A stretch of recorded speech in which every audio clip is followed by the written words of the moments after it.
podcast so nice you'll wanna watch it twice. Filmoscopy. Fuck. That's what it sounded like. Welcome to Filmoscopy, a podcast where three friends review and analyze a film for your listening pleasure. If you enjoy the podcast, please subscribe on any major podcast service of your choosing. You can also follow the podcast on Twitter at FilmoscopyPod. On this episode, we will be discussing the 2005 film Charlie and the Chocolate Factory. Joining me is Lance. I like grapes. And Owen. You just smell like peanuts. I like peanuts. I stole Owen's thunder there. I like peanuts. We'll start this one off by just going over our previous history with this movie. Real quick, hold on one sec, Cody. Okay. Give a quick overview of your feelings of Dawn of the Dead from last week since you missed it. So I strongly dislike Dawn of the Dead. Is it the racial undertones? It was the No. gore. Yeah, it was all of those things. No, I know it was an independent film back in the day, but it just felt very cheap. And So do you, Cody. Oh, I know it. A McDouble and a large drink is all I need. Yeah, right. I've bought you dinner before. I'll get the number 8. That's the most expensive thing on the thing. You're at my house. I thought you were treating me to dinner, Lance. It was multiple things. The story felt very incoherent, I guess. You know, you go from one scene that feels like it's kind of building things, and then would just jump into a different scene without any sort of context. And I know that it was supposed to feel chaotic, but it just felt a little too chaotic. And the makeup for the zombies was kind of all over the place. Like one zombie would actually look pretty good for the time, and then another zombie would just look like someone painted a bunch of gray makeup all over them. So it fell flat for me.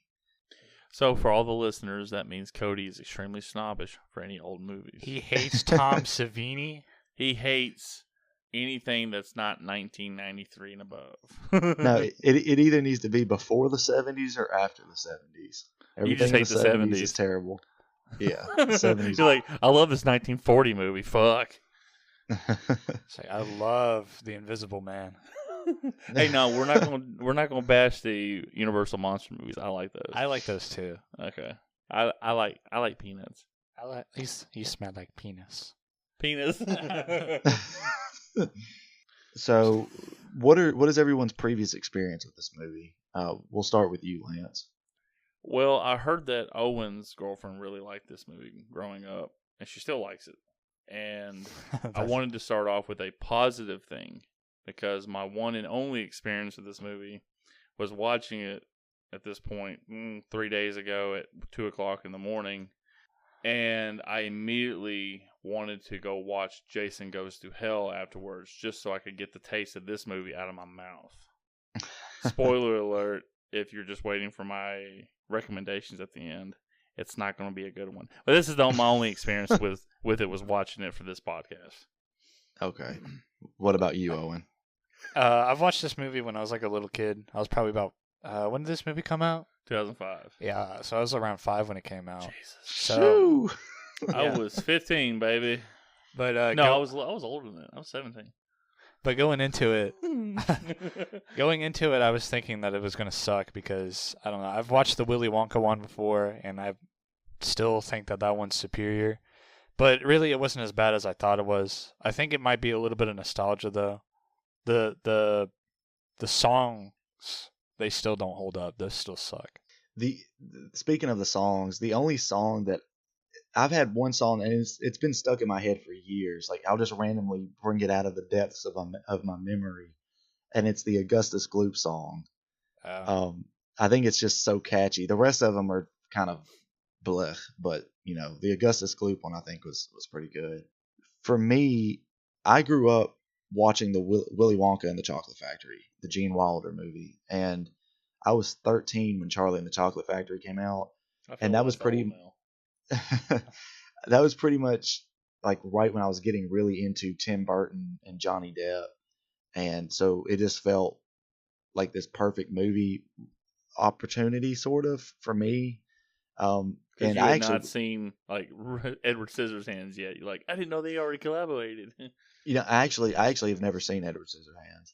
Oh, really? I haven't either. I've seen bits and pieces like on television, but it doesn't Yeah. interest me. Johnny Depp is not a must-see actor. Didn't for me. he do that one where he's like the barber of Seville or some shit? Isn't that a Tim Burton movie with Oh, Johnny the Depp? Sweeney Todd. Yeah, Sweeney Todd, yeah. the Demon Barber of Fleet Street. Yeah, Okay. I actually really like that movie too. Oh, go but figure. Yeah, that was also like the Tim Burton troupe. Helena Bonham Carter, Johnny Depp. I think Danny Elfman may have worked on the music for that movie as well.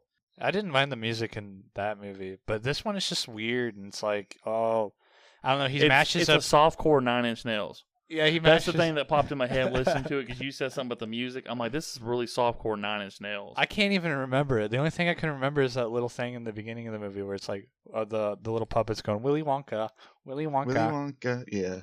Well, the Augustus Gloop, the great big greedy nincompoop. Oh, okay. Now I remember it. Yeah, I didn't either remember it. The music, like every song is supposed to be based off of music from a different decade. So that's sort of what they're trying to do. But like I said, most of the songs are kind of just meh. But when I watched this movie when I was a kid, I actually really liked it back then, and it had been years since I'd seen this movie. The last time I probably watched it was maybe 8 years ago or so. I didn't know if it would still hold up, but watching it again, I actually still think it's great. I laughed out loud at several times, and yeah, we'll get into some of those moments when we're going through the plot. Some background information for this movie. It's directed by Tim Burton. It is obviously based off the book by Roald Dahl. I think that's how you pronounce his first name. It stars, or the notable stars anyway, are Johnny Depp as Willy Wonka, Freddie Highmore as Charlie Bucket, which he would later become very well known for playing Norman Bates in Bates Motel. In the reboot. In the series. Yeah. Owen looked at me in that exact moment as I tilted my head back. I'm not really paying attention. He looked so confused. No, I wasn't confused. I looked confused because I'm like, he turned into that guy? Okay. And then Owen goes, the reboot, not 1960. And I'm like, he went back in time. If I didn't believe in violence, which I do, I would have slapped Owen for saying that. And Owen's looking at me like, try me. Yeah, I know, Lance, you're really into the Psycho movie, so I figured you probably knew exactly what I was talking about when I said it. Yeah, I mean, the Bates Motel show is like shit, but I'm like, You didn't like it? Now, I watched bits and pieces of it, but I don't like the modernized version of Norman Bates, and the fact that his mother was raped by her brother, and he has an incest kid. I was reading all that. I'm like, some of that shit's really fucking over the top. And they were just trying to spread a movie out over the course of like 6 seasons. So, nah, count me out. Yeah, I watched like the first 2 seasons, and then I just sort of fell off. But the other 2 notable stars I wanted to point out are Helena Bonham Carter as Mrs. Bucket and Christopher Lee as Dr. Wilbur Wonka. Dracula himself. The power of the Force. And Count Dooku. Yeah, I was like, it's Count Dooku. and what what's his name in Lord of the Rings? Saruman or whatever. I haven't watched that movie enough to remember his name. I'm not really a Lord of the Rings fan. I know my buddy Alex is, and he'll probably... He's screaming right now. Oh, he's not screaming, but he's going to be like kind of giggling. But yeah, I don't like Lord of the Rings, so... Yeah. So a few other points of interest or information on this movie. It was released on July 15th, 2005 to theaters, and it has a Rotten Tomato score of 83%, which is the original higher has than I thought 90. it was. I'm going to go ahead and say that right now. So the 90's still better. The original is, I think it is a better movie than this one. The audience score on Rotten Tomatoes is 51%. I wonder what the audience score is for the original. Oh, like they would have had a fucking audience score for the original. Yeah. They didn't have Rotten Tomatoes back in 1971. Last thing for the information portion is the budget was $150 million, and the box office was $475 million. Overall, this movie, it does bring back certain elements of the book that weren't in the original movie. The stuff with Willy Wonka's dad doesn't exist in the book, and the ending is very much extended in a way and very different. So we had a brief discussion yesterday about the scene from the original movie with the soda, the bubbly soda or whatever, that makes them float. Yeah, that was in the book, I believe.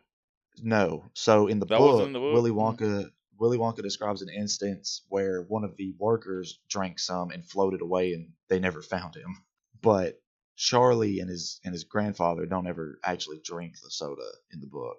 The ending is different in both. Really, they both ultimately end up, or both movies, they ultimately end up all living in the factory or whatever and happily ever after. Well, Willy Wonka, from what I remember in the book and at the ending of the original movie, said, well, I'm not going to live forever. I have to give it to somebody. So he's giving it to Charlie, and it doesn't say he's going to go live with them. He's giving everything over to Charlie and his family since they're poor. Okay, yeah. And in this one, they end up living in the factory. And the one thing we need to cover real quick before I probably dip out on this podcast, I'm not even going to listen to it. I'm just kidding, people. The main complaint for the original, when I was doing my research as I was watching this movie, and I was really not paying attention to this movie. No, I'm just kidding. I watched all of it. It was just terrible. But reading up on the original, the writer of the book disowned the original because it was more of a Willy Wonka story than a Charlie story from the movie perspective. Instead of his book, because the book's from Charlie's point of view and all that. And this movie, which was 100% controlled by his estate because he passed away in 1990, they picked the director and all that stuff. This movie is even more of a Willy Wonka movie than it is a Charlie movie than the original. It's funny how it says Charlie in the Chocolate Factory, but Charlie's he's such a one-dimensional isn't in the original, isn't he like a little, well, he drinks the soda, so I kind of like that because he's like a real kid, he's kind of like a mischievous here and there, Yeah, I mean, that's the biggest thing. It's the things I don't like, it's like here he's baby Jesus, and he's like the best kid it's ever. just my family, but it's really a Willy Wonka thing when they add the whole daddy, papa, that weird shit. Yeah, his like all the flashbacks to his childhood and stuff, which, I found those interesting. They didn't need to be in the movie, but I did find them interesting. What I did like about Charlie in this movie more than the original movie, though, is, he may be a little too, like you said, baby Jesus-like, but you can see throughout the movie that Willy Wonka is seeing himself almost in Charlie, because Charlie's not restricted by, a limit of imagination. There's several points in the movie where he says something, or one of the kids are like questioning Willy Wonka about something, and Charlie says something that, really makes you think like, oh, well, he thinks the same way. The vibe I got is that Wonka is very much Michael Jackson-y in this.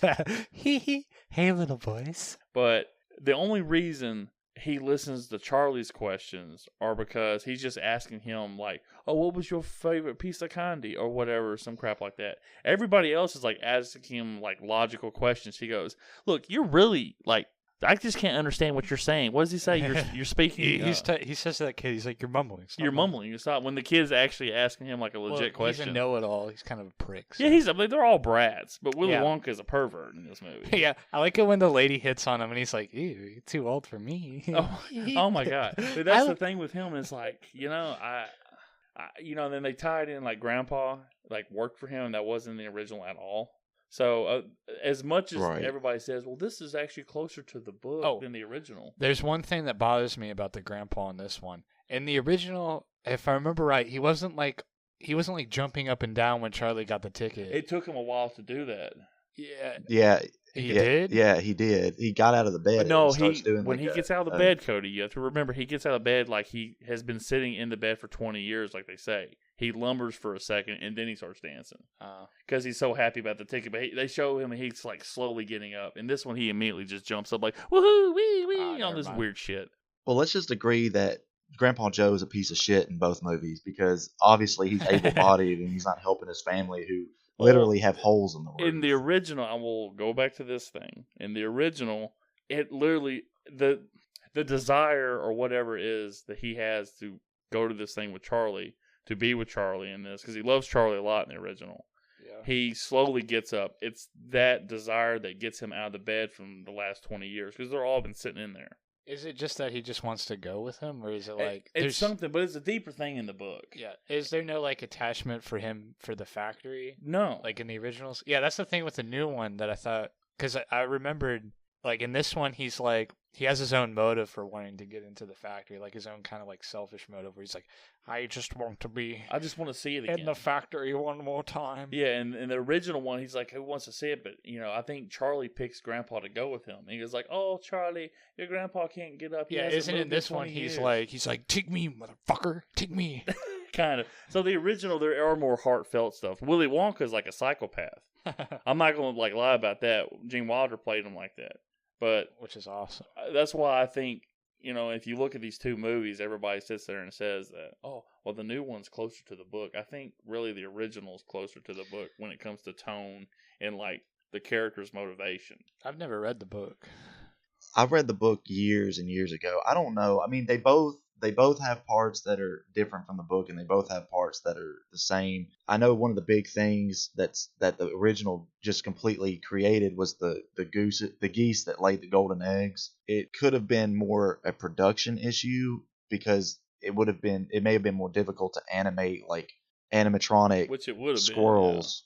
Been, yeah. But this movie adds a whole element about his dad. Who gives a fuck about Willy Wonka's backstory? You don't like Count Dooku?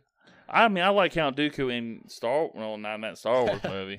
Double the pride. That's the thing. Is like everybody's like, well, you're adding a whole element to the story and making this movie even more about Willy Wonka. So to me, that completely invalidates the argument that this movie is more closer to the book just because a few scenes match up. Yeah, Tim Burton literally added all this stuff into it to explain to an audience like they're fucking retarded. Like, you don't need a backstory for Willy Wonka. This story's about Charlie. We don't know why they're fucking poor. Well, in this movie, they also do explain, like, his dad got laid off from his job and all this, which they're already poor because they've got 7 members of the family and only one person works. Oh, that mom's probably hooking. Hell yeah. Going back to it, what I was going to say about the endings, though, this one, they extend all that stuff out about the ending. Like, he's going to have Charlie come live with him in the factory. And he says, no, I want to bring my family. And, he doesn't want to do it. And then, of course, you got all that extra stuff where they go find Willy Wonka's dad and everything ends up happily ever after. In the book, they go to the house and they pick up the family to go back to the factory. But when they get in the elevator and they take off, something happens and the elevator drifts off into outer space. And that's what the next book is.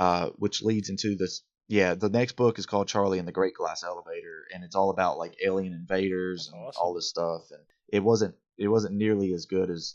You mean when they jumped the shark and introduced aliens, it got worse? Tim Burton should have directed that one. Yeah, he should have done a sequel. He shouldn't have done a remake. Yeah, that would have been sweet. That's the only thing I have a problem because in the book, I mean, he's a psycho. I mean, in the book, in the original, he's a psychopath, like getting mad about them drinking the bubbles and shit like that. But eventually, it matches up with the ending when he says, Charlie, I'm giving you I'm giving you the factory. I stuttered there. I'm giving you the factory, and then he goes, well, what about my family? He goes, you can bring them too. I'm not going to live forever.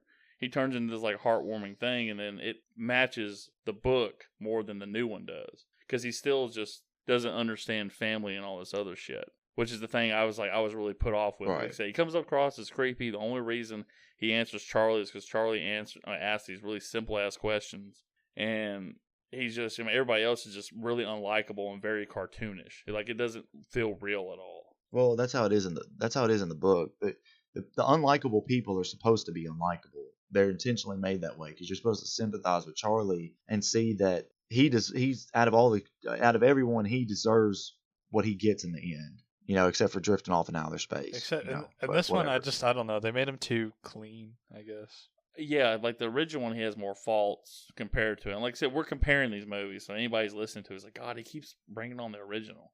Well, because the original one's really fucking good and piss off. That's the thing. It's like they're unlikable in the original one, but I mean, this movie's painted like in these really bright colors. and it's like, this is a bad person, this is a good person, and all this other shit. And it's really, it kind of, it doesn't leave anything to the imagination. Like, you know, the over the top parents, like that one woman's got makeup and she looks like Bride of Frankenstein, the one with the jumpsuit and all that shit. And it's just one of those things. It's a very Tim Burton thing. One more difference I wanted to point out before we leave this topic. The original movie, straight off the bat, made a change from the book, which is probably the best change that they made. And of course, and this movie continues that same change. In the book, the kids are allowed to bring both of their parents, so you're keeping up with way more characters. And Charlie only brings Grandpa Joe, and then of course in the original movie, they each only bring one parent because it's just a lot easier to keep up with one child and one parent instead of all these characters. You know, it's just too much. One more thing I wanted to say, Veruca Salt's mother in the book is apparently a very obese woman that's supposed to reflect like the cartoonish. It's supposed to be like an outward caricature of her ugliness inside, I guess. Which Roald Dahl was very well known for making a bunch of like fat, ugly characters. It's just in the book for Charlie and the Chocolate Factory, he made two with her mother and Augustus Gloop. But anyway, so let's jump into the plot. The movie starts, you know, you get your intro sequence, your intro credits and all that, and it's showing the chocolate bars being made in the factory. And the golden tickets are laid inside random chocolate bars, and they're being packaged up and shipped out. Just basic intro, nothing special about it really. Where does this movie take place? I know this isn't very important, but I have Gotham, New York. No idea. I was wondering that too halfway through the movie, because when they introduce every child, they tell where they're from, except Charlie. And Charlie's family is all British, and there's British people in the town, but you know, he finds a $10 bill on the ground. And I was like, well, that sort of looks like a $10 bill. It might have been like British pounds or something. Who knows?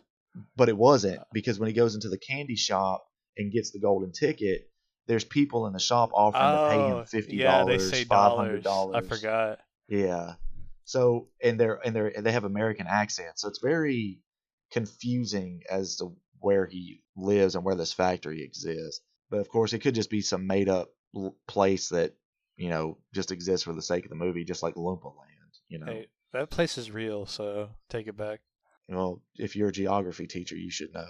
All right, so after the intro, we're introduced to Charlie and his family. It's Charlie Bucket, and you see a scene where Mr. Bucket talks, you know, it talks about where he works, and he works at the toothpaste factory, screwing on caps on toothpaste, and he brings all the defective caps to Charlie as a gift because, you know, they can't afford toys. And Charlie's building a factory, a chocolate factory out of the toothpaste caps. You have Mrs. Bucket, played by Helena Bonham Carter. Fight Club. And then you have the grandparents.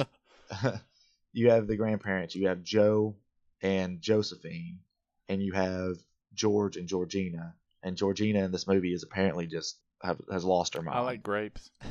And George is a prick, which I think he's been a prick in every interpretation of it. But, you know, just grumpy old man, you know. That's a good movie. Grumpy old man. Grumpy old men. Grumpy old men. My apologies. It's a great fucking movie. It's funny. I'm probably gonna make you watch that.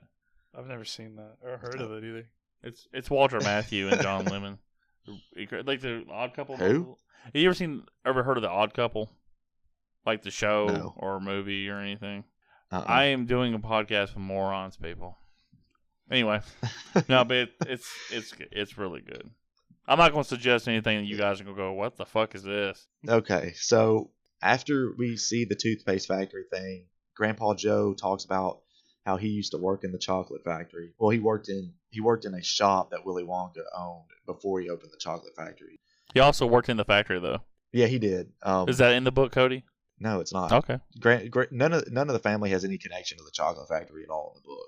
And when he's in, I thought it was weird, like the chocolate bird scene where he like places it on his tongue and the bird hatches from the egg. Michael Jackson. I was like, that's kind of creepy. I have an egg. That's the only thing you found creepy, Cody. Well, there's quite a few things that are uncomfortable, but you know, we'll get Johnny there. Depp's entire performance he's just basically channeling Michael Jackson the entire time. He really is. Yeah. Well, and you know, when I was looking up like facts and stuff about the movie, that's something that a lot of reviewers apparently said at the time too, was that it was like Johnny Depp was playing Michael Jackson as Willy Wonka. Well, I mean, great minds think alike. He's like, hey, you want to see my monkey? His name's Mr. Bubbles. Hey. Was that Michael Jackson's monkey's name? I don't remember. I can't remember. I know he had a camel too. He had a camel? I think so. It's something about him wanting to. They wanted to do a duet with him and Freddie Mercury, and he wanted to. No, it was a llama. He wanted to bring his llama to the recording studio, and Mercury was like, "No," so they canceled the duet. He's like, "Fine, I'll take my llama and go someplace else."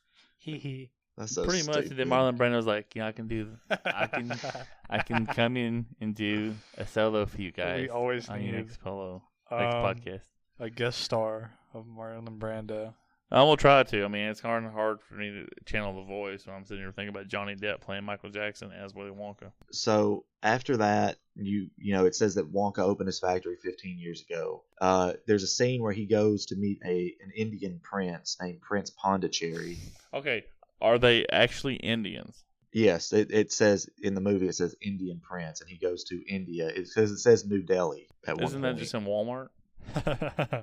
He builds a chocolate palace, which of course melts in the sun, because why would? Hey, there's something that would not fly in that scene, and it's where the chocolate falls on his forehead, and you know it's supposed to look like the Indian thing. You know, if you're not talking about the giant wasp that he cuts in half and says that's gonna fly in real life, but this one part that's not gonna fly. No, it wouldn't fly today. You know what I mean? Oh yeah, I mean. I think you're reading too much into it. I remember when I saw it. Pick up on that when I saw it, I was like, "No, they can't do that." Look, if Owen says that, by God, it's true. Okay, he notices things. It's a law. I'm of this generation. I know. I know who gets canceled and who doesn't. Yeah, Johnny Depp will get canceled by Amber Heard. Oh, that's a whole nother can of worms right there. No, that's the chick.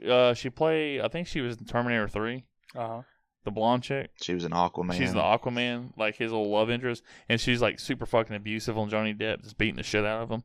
Damn. Like she was Mike Tyson, and he was just somebody else. He was the guy who got his ear bit off. Yeah, Johnny Depp got his ear bit off, and his penis as well. It turned out that it was a fetish thing. More about that, you should look into it because it's all fucked up, but. And of course, Hollywood's not going to do anything to her because, So after the Chocolate Palace, you start finding out that there were spies that were stealing recipes from Wonka's factory, which is what led it to be shut down to outside workers. And apparently for a long time, though they don't specify how long, the factory was shut down completely until one day smoke started spilling from the smokestacks again. So they knew someone was working. The candy kept coming out, but no one would ever go in or out of the factory. Then you get a scene of the Oompa Loompas riding around, putting like the posters up, I guess advertising the golden ticket. I don't remember that. You don't remember that? Mopeds. No, I didn't. It's like snowy, and they're I swear to God, they're snowing, and they send all these little army of little mopeds. You don't know it's Oompa Loompas. Yeah, because they got little helmets on, but they're putting up on every street light. Hey, the golden ticket, which is kind of weird because it's supposed to be worldwide. Yeah. Like, how is people in like Japan? Of course, that doesn't matter. You think they get like hazard pay for going out in that weather? Probably not. I don't think they get paid. I don't think they get any benefits or anything. I mean, look at them; they're short. They're his slaves. He traveled to They only get paid in chocolate. He traveled to Oompa Loompa land to get slaves. Let's cancel Willy Wonka. That is something that bring up in the book obviously in both movies they had to change how the Oompa Loompas were interpreted because in the book it was very, very much like they were slaves. It still is. It sort of is, but in this movie, they say, oh well, they love the coca bean. Willy Wonka's like, well, I've got 8 billion coca beans and you can come work for me. So it's kind of they're getting what they want, I guess. So yeah, they put the posters up. They start talking.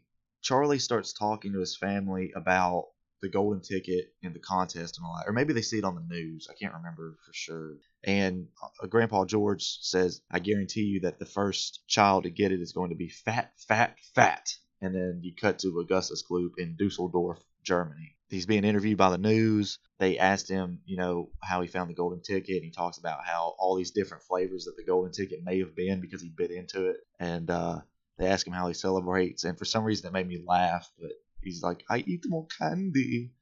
As he's like, it was something that started to irritate me during this. When anyone is biting into a Willy Wonka bar and they like break off a piece, it has such a loud snapping sound to it. Have you ever had one in real life? Yes, I have had the actual Wonka bars whenever they were around, like a few years back. But I've always seen them, but like they're only ever at like like Blockbusters and stuff. So well, for a while they were at like CVS and stuff like that. yeah, Like my mom was always like, "No, that's too expensive. We'll just get you a Hershey's." It's sort of like the Harry Potter jelly beans. Like I remember seeing the Harry Potter jelly beans at like Hollywood Video and stuff, but they cost like $5 for a tiny bag. Harry Potter. Never mind. We're not going to get into Harry Potter. I mean, I've never watched it. I've watched the first movie like once or twice. We're not going to get into it today. We're going to make Lance watch Harry Potter. I've Yeah, actually that's never. when I'm going to announce my leaving the podcast and branching off of my own podcast where it's not Harry Potter Oscopy. It's just Lance by himself, and he's like, It's Lance Oscopy. Friday. I'm sorry, Jason Takes Manhattan. Friday the 13th, Jason. Hey, I'd watch that over a Harry Potter movie. Yeah. We're gonna have to agree to disagree on that one, but you know. Oh, I don't care what your opinion is. That's cool. There's tension on the podcast. No, there's no tension. I'm like, hey, everybody's got an asshole. It's so palpable. Look, right now. everybody has an asshole. Everybody has an opinion. So, and they both stink. Let's put it this way. I heard a comedian say one time, and this is very true. He said his grandpa told him, hey, if we all like the same thing, everybody be after your grandmother. So, I mean, it's totally fine if you guys like these crappy movies, and I like my awesome movies. I totally get it. Well, it's like Owen established on the last episode, where everything we like, it's crap. Everything Lance likes, it's great. So, we'll just roll with that. I just know that this movie was going to be crap, and then Owen hadn't picked a movie out, so I just started to roll with it. I have been very open to y'all's movies. I have sat there and watched them, whereas I'm pretty sure Cody tuned out halfway through Dawn of the Dead and Apocalypse Now. So I've given the respect. I didn't tune out. I just didn't like them very much. Which is fine. And I have given every one of these movies my attention. I actually watched this movie fighting sleep. Hey. That I could have used. All of your guys' movies suck. My movies are the best. I mean, The Grudge, is okay. It doesn't hold up. Apocalypse Now, it's a good one to watch movie because a lot of people will be like, I just need to do some acid. I don't want to promote drug use on this. Yeah. And then my movie is kind of like, it's a good one watch movie. And then The Wrestler is like, a 5-star movie. I liked The Wrestler. Yeah, everybody liked The Wrestler episode. So y'all can kiss my butt. It's the most listened to episode. Okay, what was the third? We did The Grudge. Yeah, I like The Grudge. The Grudge is all right. It's a good one. It's a good one watch movie because after you get scared of it, you're like, I'm not scared of it anymore. I do prefer the Japanese one, though. Anyways, this is one off the fucking tracks. That's not what this is about. Alex, who is our most valuable listener, who listens to every episode as soon as it drops, loves our tangents. So leave it at that. Well, it's the tangents I leave in. That's the thing. Yeah, that's what he loves is the tangents. It's like, Back to the plot. We just got in with the German kid, I think. Yeah, you get Augustus Gloop. Of course, he's a fat kid who likes to eat candy. It goes back to the family, Charlie's family. Things start kind of moving quick here for a minute. So they go back to the family. They comment on the fact that Augustus Gloop is fucking fat. The grandpa goes, "I told you he'd be fat." He's like, "Oh fuck!" I can't do an English accent right now. He says something about him being a real porker, and then you get Veruca Salt. She's introduced. Is that the rich one?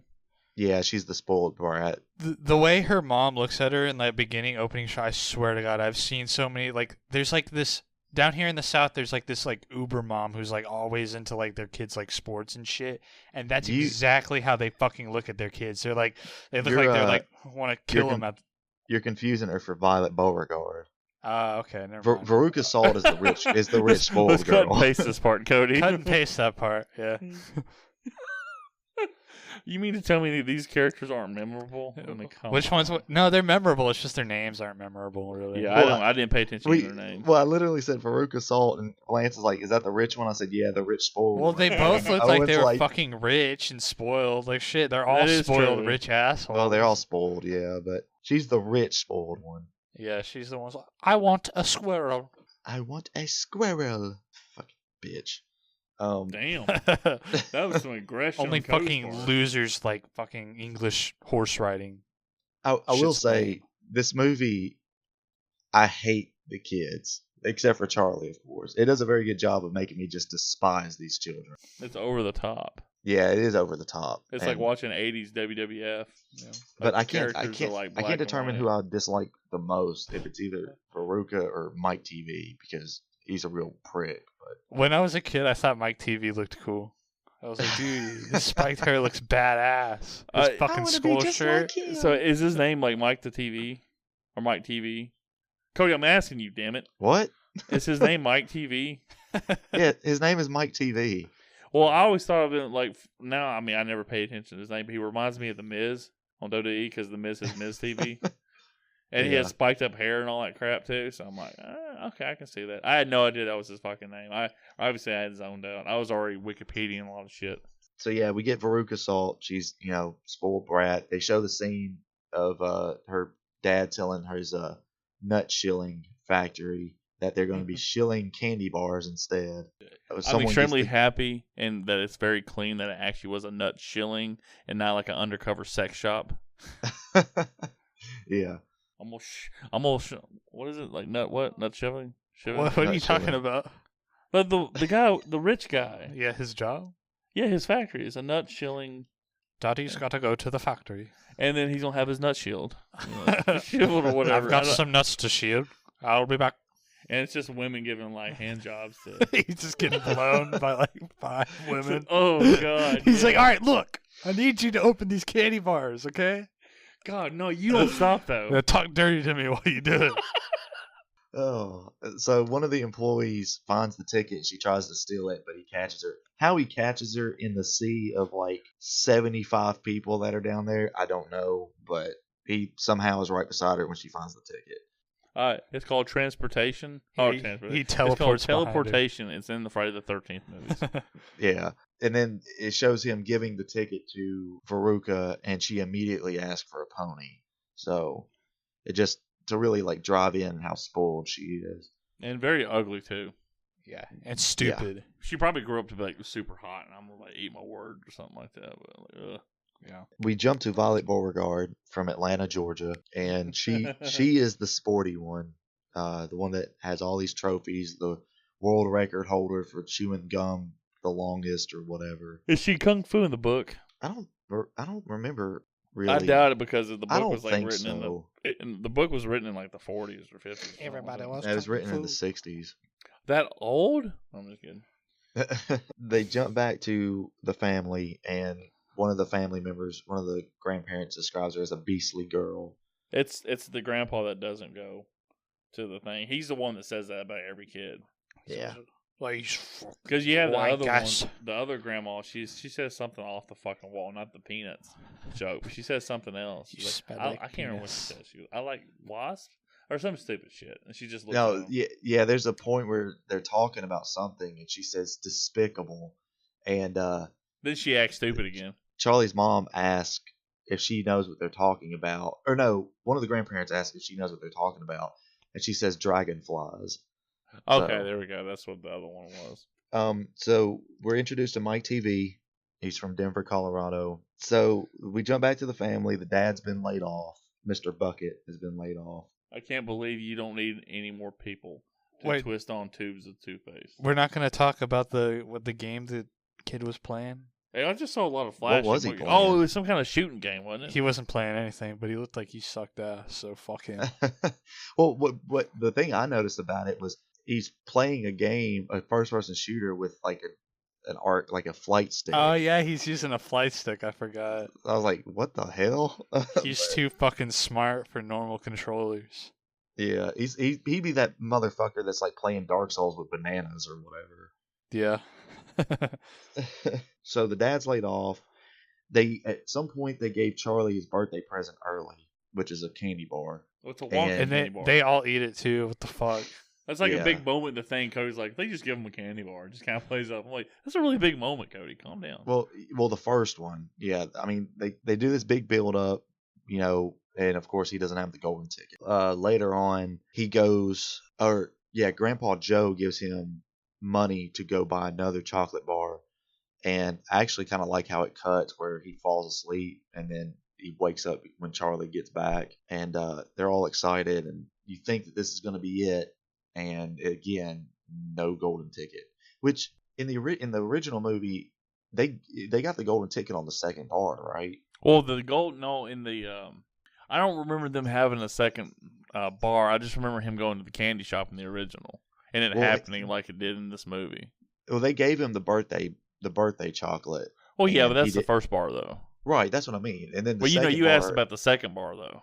Yeah, well, the second bar. By that I mean the second bar was the one he found the money and he went and bought the candy bar. So that is this. Okay, hold on, Cody. There's only two chocolate bars that he buys in the original movie. There's 3 in this one. I don't even remember the second one you're talking about in this one. That's fucking. I mean, I must have went out and go get me something to drink. My bad.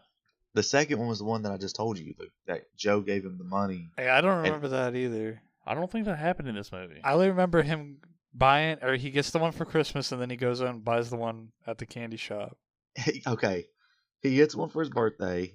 Yes, and then at one point, Grandpa Joe gives him a big silver coin that just looks ridiculous. It's like the size of the palm of your hand, and he tells him to go get another one. I don't remember. And he brings it back, and there's no golden ticket in it. And then later, he finds the $10 bill in the snow, where he goes, and he doesn't get his change back. As much as he's worried about his family getting money, he just spent $10 on a freaking chocolate bar.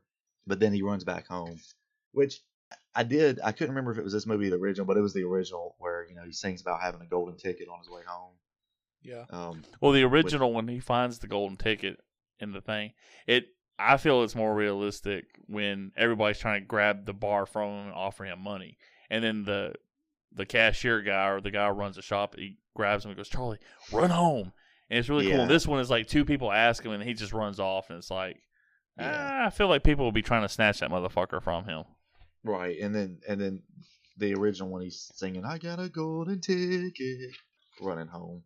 What if he was like, "I got a golden shower"? Like, oh, I don't think he understands the golden shower means. I got a golden shower. Charlie finds out, or he hears someone talking, saying that someone in Russia got the last ticket. But it was a fake.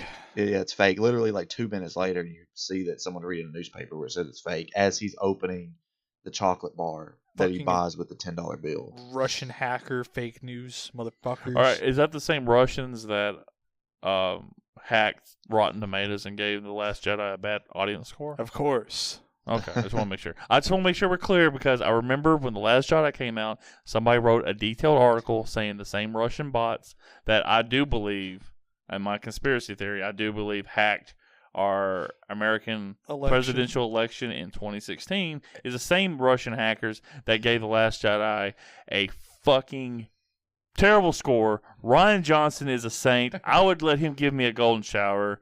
Cut that, Cody. Don't cut that. I'm going to keep that one in. Comrade, we have to review bomb American movie. The people like Star Wars. We have to ruin it for the Star Wars people. We have to crush American spirit. Let us review bomb The Last Jedi. I think what's funny is like these movies that make all this money, like people actually think, I mean, I get it. Like everybody wants their opinion heard. It's like, oh, we want to review this movie, and that's why we're doing this podcast. But these people, the studios don't give a flying fuck. They've already made their money off these movies. They don't care what we think. They've already got your money at the movie theater. This movie made $425 million, and it's a piece of trash. So, I mean, Alex even said he's not even going to watch this damn thing. And I trust Alex's opinion. What thing? He's not going to watch this movie. He's going to listen to the podcast. He's not going to watch the movie beforehand, though, like he has everybody else. This movie? Yeah, Charlie and the Chocolate Factory. Why not? Because it's terrible. I don't think it's that bad. I mean, it's not that great. I'd rather watch Willy Wonka. So if it says it's not that bad, it's not that great, is it more like, Yeah, it's meh. I think that's the worst thing you can do, though, is be meh. That's like my sex life. No, but it could have been bad, like... Cut that, Cody. My girlfriend will listen to that part. You need to cut that motherfucker. Leave that in. And it's not her fault. I'm just meh. I'm meh. Keep everything in. Don't cut anything. Yeah, I'm going to have to cut some things, like the Jewish stuff. Even, especially leave that in. And highlight, like have a voiceover. Yeah. This is Lance's opinion and no one else's. Put in the description timestamps when we start saying that. All right, so he finds the ticket, runs home, tells his family. So Grandpa Joe jumps up, starts dancing. Says we're going to the factory, all that. He wants Charlie to take him to the factory. Charlie says no, he wants to sell the ticket because he thinks that they can get a lot of money. They need the money. Grandpa Joe begins to crumble back onto the bed, and then Grandpa George tells Charlie that why would you trade something that's that unique for something that's as common as money? Because we broke, motherfucker. Yeah. And then we cut to them standing outside the factory. You get the, Willy Wonka. And there's a chair that Willy Wonka is supposed to be sitting in, but he's not sitting in it. And then it turns out he's been standing beside him watching the show. It's a very tiny chair, too. This is where our opinions are going to start clashing because Are you mean to tell me we've been agreeing this entire time? Yeah, it's been just smooth sailing up until now. Perfect. I don't think that Johnny Depp is as good as Gene Wilder. Don't get me wrong. Yes. But I actually do like Johnny Depp's portrayal of Willy Wonka. Do you like the song Thriller? Actually, Did you yes, I do like that. Did you ever go to Michael Jackson's private amusement park, Wonderland? Neverland? Excuse me, sorry. What'd you say it was? I thought it was Wonderland. That's a movie, Alice in Wonderland, that Johnny Depp also played in. That's why your mind's combining that. Whoa. I know, I'm like that. But Cody, I'm like, are you a big fan of, I can't remember that Michael Jackson song that had a Vincent Price intro? Anyway, go ahead. They ask him who he is. He said, or Grandpa Joe says, that's Willy Wonka. And they're like, well, why weren't you up there? And he says, well, I can't very well watch the show from up there, can I? Oh yeah, the dolls and stuff all catch on fire and start melting, which is kind of metal. Yeah. It's like Slayer concert. So they go into the factory. He can't say the word parents, which is just bizarre. And then they go into the room where you've got like all the everything's edible.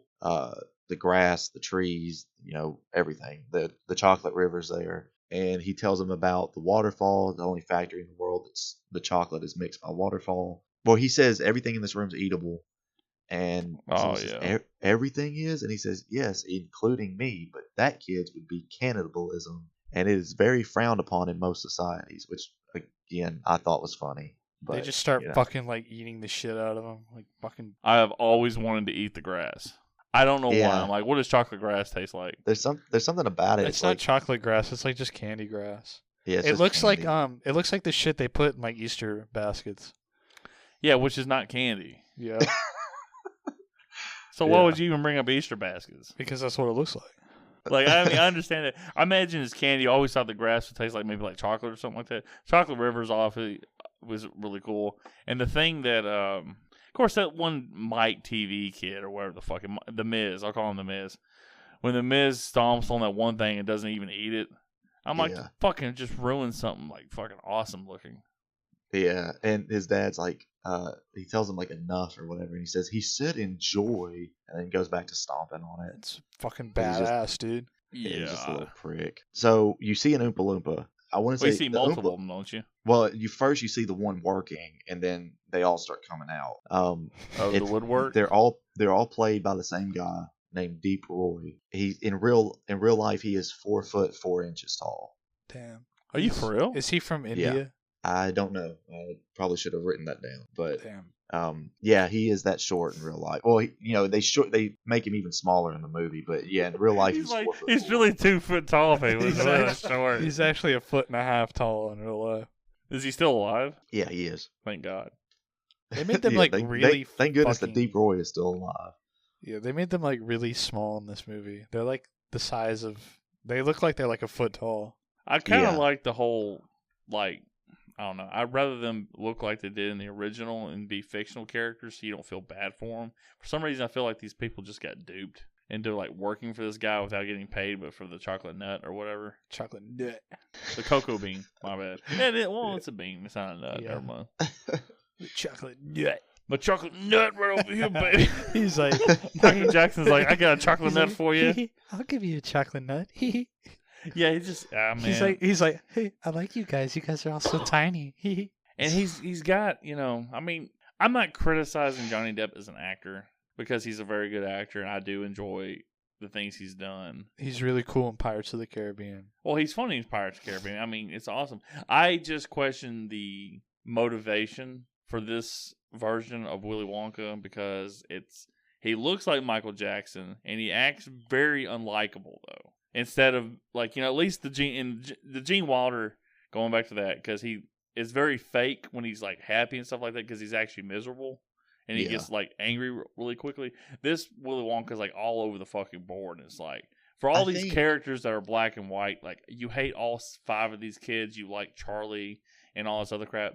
He's very all over the board, but it's not a nuanced. It's very messy. Well, here's my thinking on that. So the way he portrays the character in this movie, he's very awkward, and I think that it makes sense because you got to think he's been alone basically for who knows how many years. So it makes sense that he would be kind of socially awkward. Cody, they literally showed a flashback to him giving an old man a chocolate turkey or whatever it was and putting it in his mouth. He's always been socially awkward. Oh yeah, that too.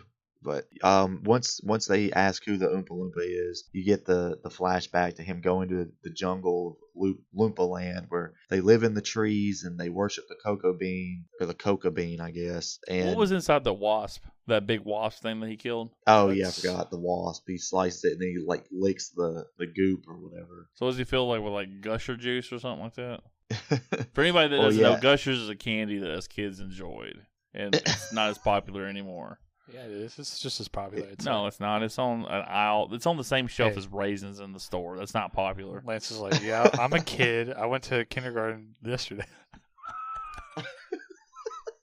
So he goes to Loompa Land to find a new flavor, but instead he finds the Oompa Loompas. He tells them he'll pay him in cocoa beans and brings them back to work for him in the factory. After he tries the mashed up green caterpillars, which looked absolutely disgusting. And it looked like Gusher juice. Yeah. Well, I laughed whenever he was wrapping it around his finger and like licking it. Oh yeah. So some gross out humor for you. So then we go back to the room where everything's edible, and Augustus Gloop is just eating everything. I mean, he's like a freight train. I mean, I would too if the guy said enjoy. Yeah, but I mean, this kid's like ripping up grass. I think he's the only one that eats the grass. Well, I mean, if Cheech and Chong were there, they'd be smoking the grass. You know what I'm saying? Yeah. Cody sounded high. He goes, yeah.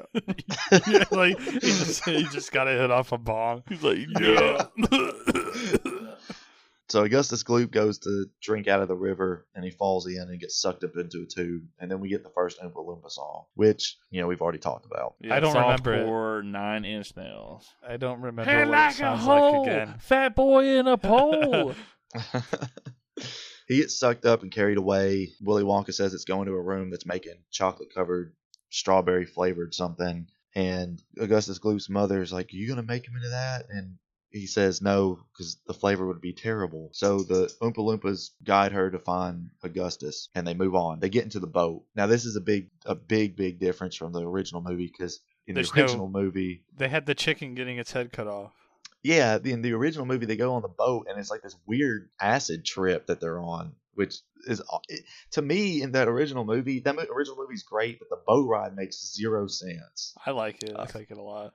I mean, it does make no sense, but it fits like the rest of this movie. Though. Wasn't in the book? It's just supposed to be a completely dark tunnel they're going through, and like really like lights just circling around. Like are there lights in the book? I think so. Well, I don't know. I guess what I heard was that they changed it in the movie because it wouldn't make a whole lot of sense for like the movie just to have like I don't know, dark a minute. Section. Yeah, just a minute of just pitch blackness. Well, when they mean the dark, they mean the Sith. Be kind of a weird of a boat ride with just Sith all around you. This is where Count Dooku comes back in. See, he's in this movie. It's incredible. Never mind. Tim Burton's a genius. It's a great movie. It all fits. So they're on the boat ride. The lights come on. They're going pretty fast. You see various rooms that have different creams in them, and then you see the cow being whipped for whipped cream. That was funny. Okay. Yeah, that was kind of funny. With the cow getting whipped, it's like, how else do you do it? That killed me, man. I swear. I like whipping the cows. And that's not how you make whipped cream. Goes, how do you do it? Like, shut up. The cow's just like, I remember what I said. I was like, the kid turns to Willy Wonka and he's like, "Shut the fuck up, idiot. That's animal abuse, motherfucker. I'm going to report you to the authorities." That's the woke kids of this generation. But that part was great when they're whipping the cow's just like moo. So they get to the next room, which is where they have the newer inventions. They're shown the everlasting gobstopper, which we know played a bigger part in the original movie with him being trusted, and he has his own like plant in the factory pretending we to know work what kind of for plant this got. Where this growing. Yeah. He's there to like try and like persuade the kids to give him the everlasting gobstopper. But in this one, he just says, it's not chewing gum. If you try to chew it, it'll break your teeth, because apparently all Violet likes in life is chewing gum. And he shows the hair toffee that's supposed to make your hair and beard grow. And you get the Oompa Loompa walking up where his hair is like 4 feet long. And then you get the gum machine, which has this big giant build up and just spits out a tiny sticker. Which, if I remember right, it was like that in the original movie too. Like made a lot of steam blowing and whistling and all that. And it was just a tiny piece of gum. And of course, Violet starts chewing it. It's a 3-course meal. It's tomato soup, roast beef with baked potato and crispy skins, and then the blueberry pie, which turns her blue. And you get the line. I'm glad they kept it in this movie too. The Violet, you're turning violet. For some reason, I've always liked that line. Too bad they didn't start playing I'm Blue. Hell yeah.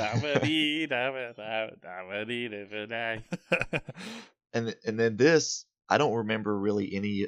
I literally watched this movie this morning, and I really don't remember any of the Oompa Loompa songs after the Augustus Gloop one. Yeah, I only remember that one now. It's like Augustus Gloop. That's all you I mean to tell me remember, the actually. songs aren't memorable? No. Because I still remember Oompa Loompa. Gobba-dee-doo. And I got a golden ticket. Yeah. What do you get when you guzzle down sweets? So we've already just established the original is better than this. What do Yeah. you get when you... Oh, and then in the original, there's way more songs too, because Willy Wonka sings when they're in the room with all the edible stuff.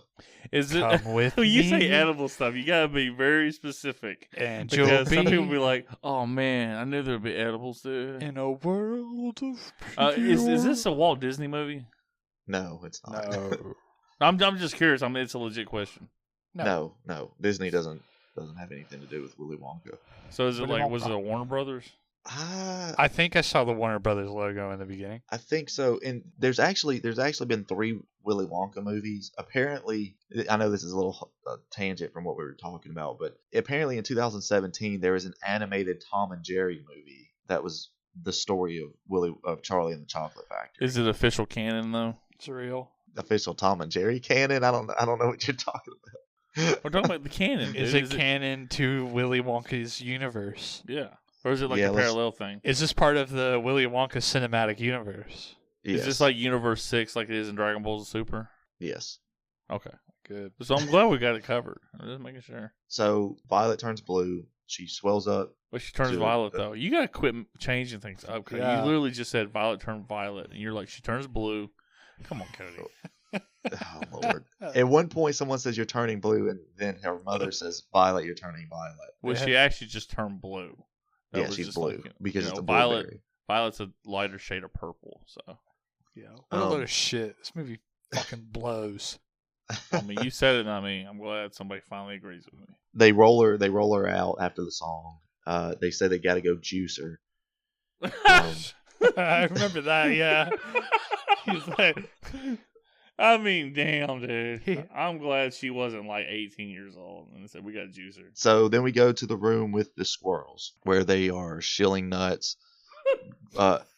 Veruca's dad talks about how he has a nut shilling factory. I don't know why that's so funny. I just think it's funny. Like, Yeah. well, the guy's got his own nut shelling company. Charlie's just like, not Charlie. Willie's just a freak having squirrels do it to him. He's like, oh yeah, it's your turn. These nuts. These These nuts. Squirrels all over him on nuts.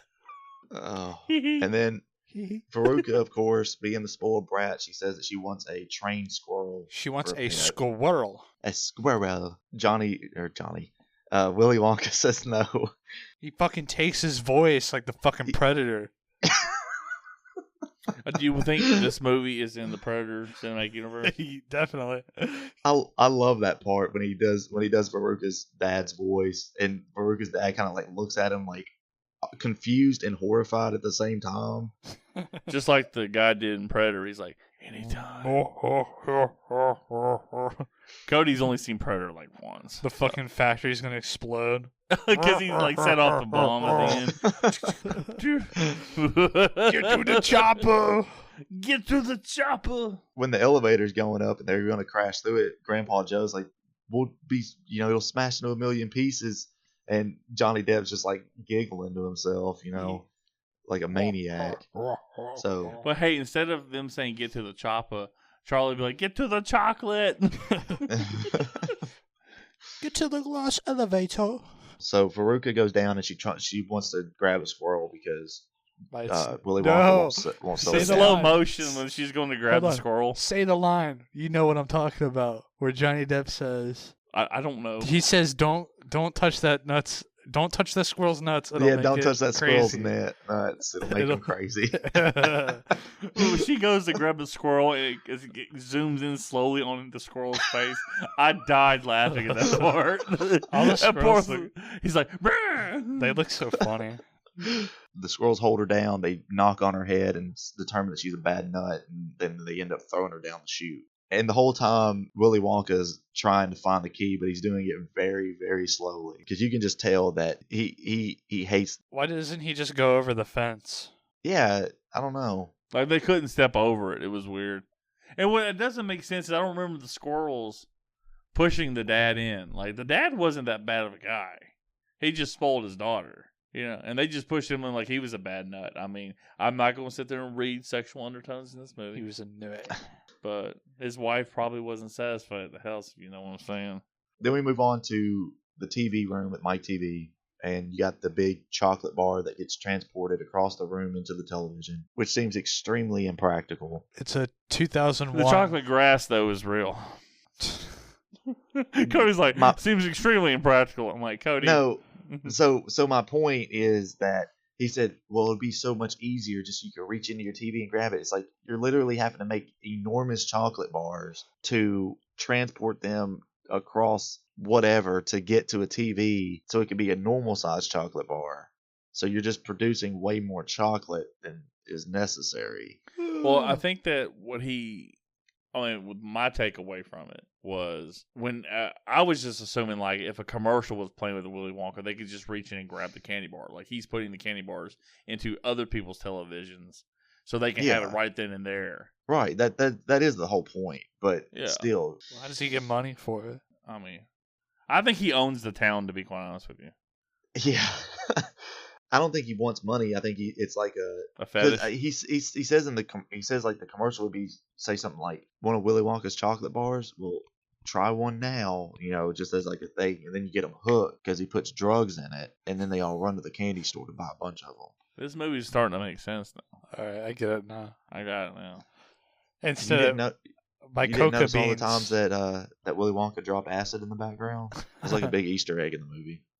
Well, I mean, to be quite honest with you, that would make sense. I was just getting distracted by the little Indian guy going crappy cover versions of Oompa Loompa songs. Yeah. By coca beans, he meant cocaine. He was ride the white horse. He's like, yeah, I have tons of coca beans. You just put them on your tongue and they dissolve. you just snort it up your nose like this. You guys want to come work with me? So Mike TV sees that the teleportation thing works. He criticizes Willy Wonka because he's created a teleportation device and not paying attention to all the details that Willy Wonka told him. If you get teleported through it, you shrink. So he gets teleported into the TV, eventually gets pulled out. Willy Wonka says that they'll take him to the taffy room and put him on the taffy stretcher. And so they go on their way. And then Charlie's the only one left. So by default, he wins. They go to the elevator. They fly out. Willy Wonka's laughing like a maniac because he thinks that, we skipped completely over the flashbacks with his dad. Oh, yeah. So they're not that memorable. Well, his dad's a dentist. He doesn't want his son to have cavities. He runs away because he wants candy. His face with that like contraption on his head is memorable, though. Yeah, I don't even and remember when he's eating chocolate and he has to like angle his arm in a way that he can get Yeah. past all that just to get it in his mouth. That is like that's been forever like ingrained in my memory since I was a kid. Just him like putting the chocolate in his like weird stretched open mouth. And then he's like, I'm gonna go to all the chocolate capitals of the world, and you see him walking, and all the flags are going by his face, and then it's just in a museum.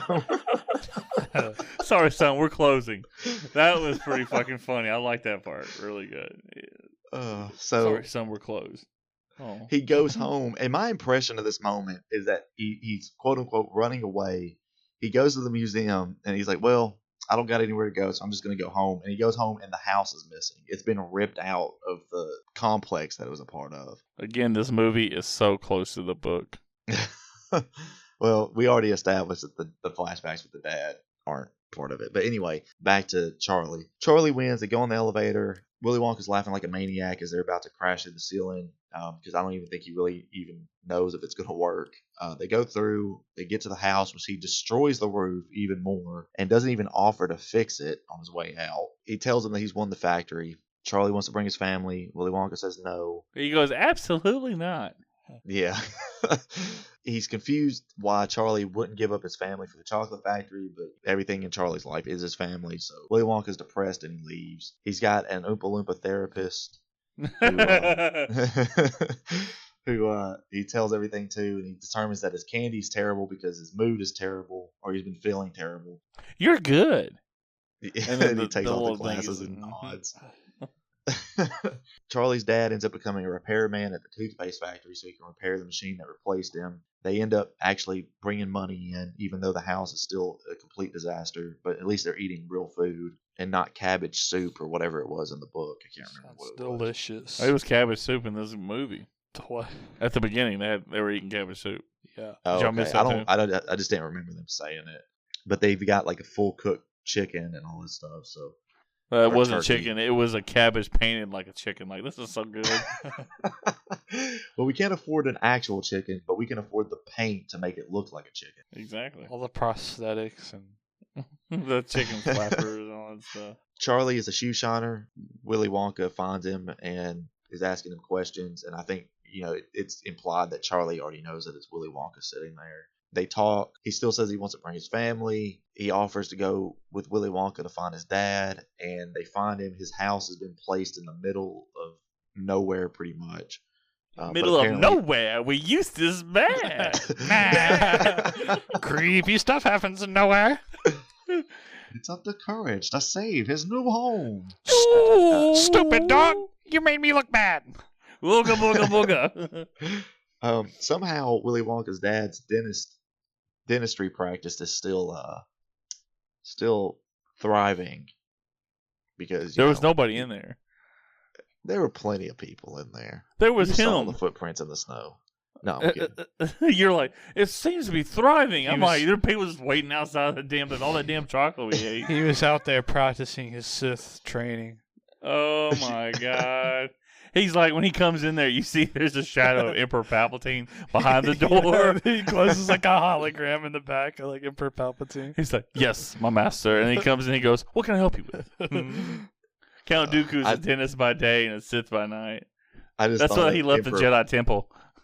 Yeah, I just thought of Emperor Palpatine like hiding off in a corner somewhere, sort of like they do in like Haunting of Hill House and Haunting of Bly Manor, if y'all have seen those, where like they've got random ghosts just like hiding in the background of different shots. Oh yeah, I think I've seen. No, I need to watch those. Well, no, it's funny. You can see Emperor Palpatine in the back right before he starts poking in Johnny Depp's mouth. You hear him go, "Do it, do it, do it, kill him now, kill him."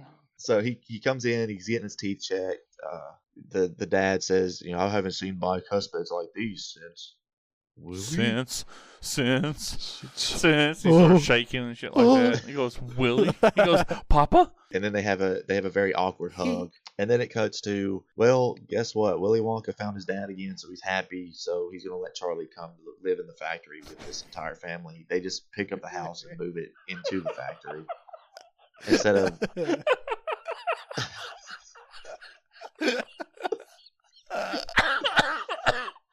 Sorry.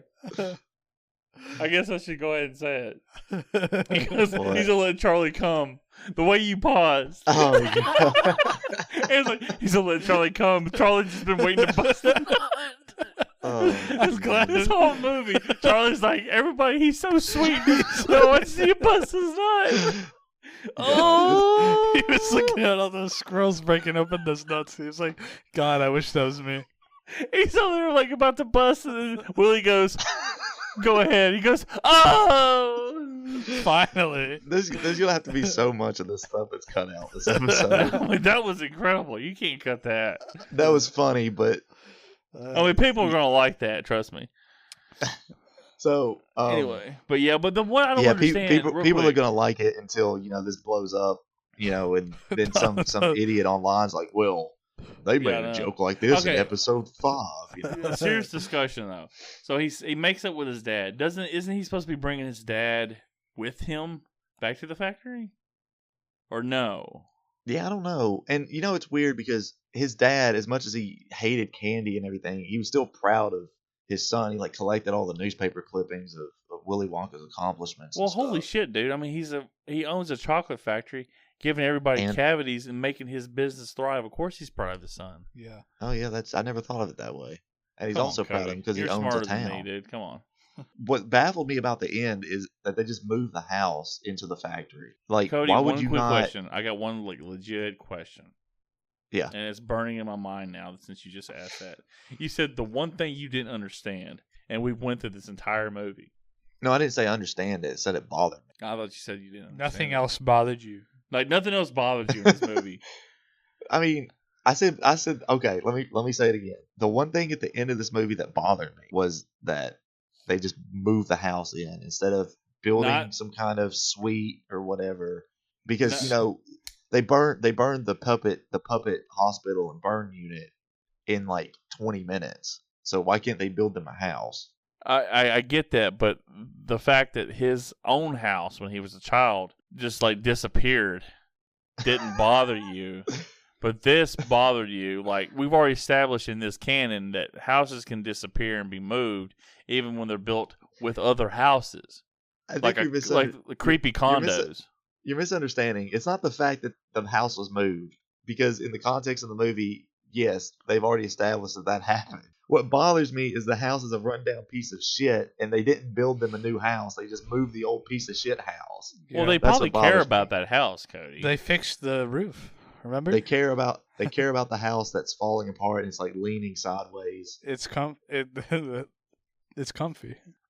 Yeah, I mean, it's I don't know, somebody's marriage after 20 years is broken down, but it's comfy. You're not trying to leave for the hot young girl that's the intern at your business or whatever, Anyway, that's the end of the movie. They live happily ever after. I'll just reiterate. I'll just reiterate. Fuck it. We'll do it live. Fuck it, I'm done. Just cut it off. I'll just reiterate that I actually did still like this movie. It's not as good as I remember it being, but I still enjoyed watching it again. Would I recommend it? Yes. Because here's why. I enjoyed it, yes, and I know I'm a Tim Burton and Johnny Depp fan and all that. So typically you wouldn't recommend it to someone who really isn't. But here's what I noticed as we've been recording this episode. Lance started the episode by saying he did not like this movie. But there were very clearly a few parts in the movie that got him laughing. So it's still an enjoyable movie, even if you don't end up thinking that it's necessarily a good movie. Well, at least Cody, let's put this into context, okay? Let's put this into context. And I appreciate you calling back to the beginning of this episode if that part's not going to get cut out.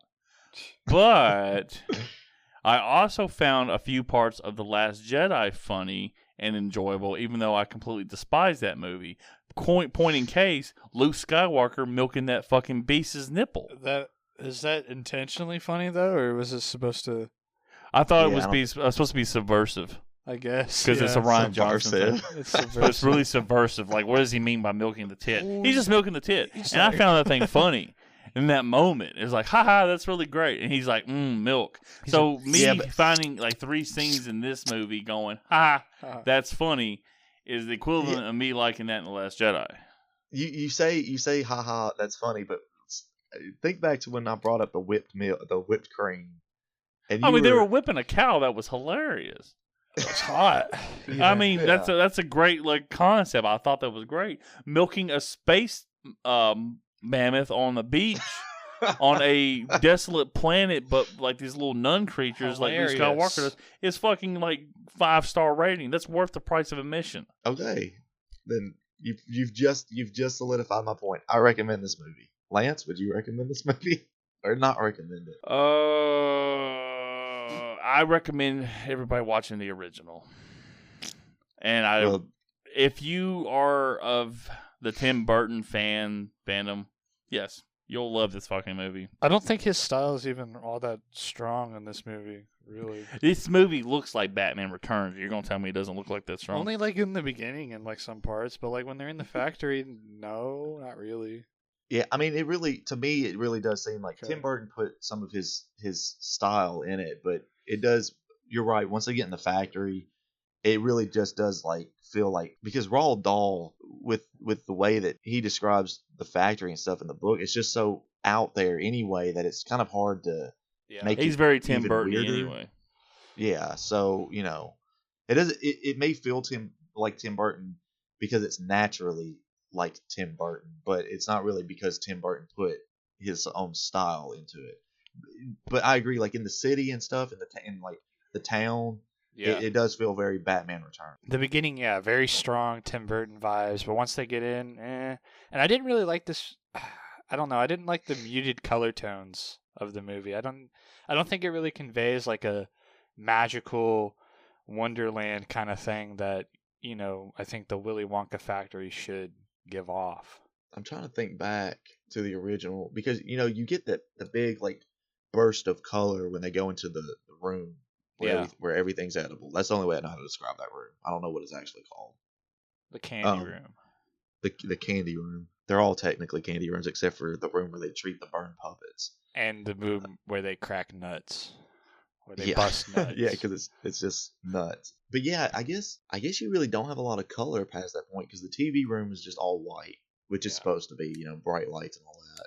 Yeah. And the squirrel room is all white. The gum room was very gray. So yeah, I guess you're right. I guess it, Yeah, it's very like cold steel looking like throughout the entire movie. Like I don't know, it looks like a fucking factory. Like which you would think that because on the outside it looks that way because obviously it's a factory and no one really knows what's inside of it. So when you go inside, it's supposed to be like this whimsical, magical sort of place. And I know the original movie, you still had like the TV room that was all white and the goose room was mostly white. You did have other scenes like when they're licking the wallpaper. The snozberries taste like snozberries. So there was more color in the original. I see your point with that. What about you? Would you recommend it? I would say if it's on, I guess give it a watch. I came into it thinking that I would absolutely hate it, but it wasn't as bad as I thought it would be, and it was a good little time waster kind of movie. I think part of it might be nostalgia though, because I was a little kid when I watched it. So I mean, for me, like I said, I mean that was like at the right age for me because I was already becoming a Tim Burton fan and a Johnny Depp fan at that point. Like I was trying to get my hands on everything that was Tim Burton pretty much, except for Edward Scissorhands. That one just completely escaped me. You didn't like it? I just never watched it. I've never had any interest to watch it. I actually have the DVD sitting on my shelf right now. It's been there ever since my wife and I moved in together, and I've just never watched it. But I even had the PS2 game for this movie, which I don't know if you ever played. But I've never played it. Was it good? Probably not. It was your typical licensed game at the time. You know what's a really good like licensed PlayStation 2 game like on a crappy 2000s movie? What? The Cat in the Hat game for PlayStation 2. It's actually really good. I actually like that movie a lot. I think we should do it. I hate that movie. We can do it, but I know that movie sucks balls, but it's like my guilty pleasure. When I watch that movie, and I'm all for weird movies, but there's something about that movie that is so weird that it makes me uncomfortable. Yeah, Mike Myers is kind of weird in that movie. Dirty hoe. I'm sorry, baby. I love you. Like to me, I'm all about Dr. Seuss and everything, but That Cat in the Hat movie is just disturbing. There wasn't even a whole lot of like Dr. Seuss or anything. They did like one rhyme in the movie, and then he was like, "I can't do this rhyming thing." So that includes this episode of Filmoscopy. Our next episode is going to be hosted by Lance, and it will be on. It will be on the 1980 film Friday the 13th. And I promise everybody, I will never pick a movie that fucking sucks. Yeah, all Lance's movies are great. It's Friday. I'm glad they finally agreed with me. But yeah. So Owen's next movie after we do Friday the 13th, Owen will be hosting the episode on Kung Pao Enter the Fist. Hell yeah. Yeah, I mean it's Oscar nominated stuff. That's art. That is an artistic film. Thank you very much. This is like Apocalypse Now, and then right above Apocalypse Now is Kung Pao Enter the Fist. Exactly. Yes. And then after that will be my next episode, which we will be doing the Jim Carrey movie, How the Grinch Stole Christmas. Aw. I'm just kidding. I like that movie. I watch it every year in December, and it still holds up really well, I think. We should have one of us like watch all 3 Grinch movies and see let's compare and contrast them. There's another one. I know the original, and then there's the Jim Carrey one. There's one that came out like, was it 2017, 2018, Cody? Oh, I yeah, think it was like 2018 one. I forgot about that. Yeah, the Illumination one. I actually like that newer one too. It looks good. I never got a chance to say. I mean, I actually laughed more times at the trailer than I did this Charlie and the Chocolate Factory movie. So, since that was a big point, like Cody's like, look, even this fat asshole likes these parts. You're gonna like this movie. I'm like, that's not a selling point. People think I'm like a snobby piece of shit too. So, we'll see you next time for Friday the 13th. See ya. Dragon Ball Z. Bye. Bye bye.